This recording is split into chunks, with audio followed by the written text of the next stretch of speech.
রমাদান মাসে কক্সবাজার সমুদ্র সৈকতের পরিবেশ এক অন্যরকম রূপ ধারণ করে।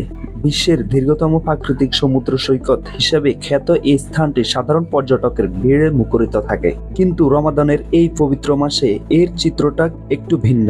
এ সময় পর্যটকের সংখ্যা অনেকটাই কমে যায়, যা স্থানীয়দের জন্য এক ধরনের প্রশান্তি বয়ে আনে।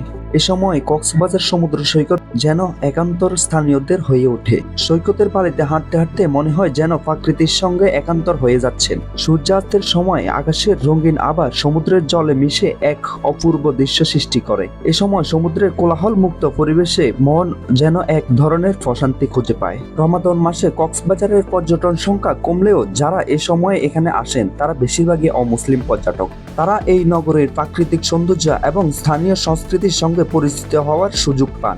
এছাড়াও এই সময় হোটেল ও রিসোর্টের ভাড়া অনেকটাই কমে যায়, যা বাজেটে ভ্রমণ করতে চাইলে একটি সুবর্ণ সুযোগ। কিছুদিন আগে যেখানে রিসোর্টের ভাড়া 3000 থেকে 4000 টাকা ছিল, সেখানে এখন মাত্র 700 থেকে 800 টাকায় থাকার ব্যবস্থা পাওয়া যায়। স্থানীয়দের মতে ঈদের পর পর্যটকের চাপ আবারও বেড়ে যাবে।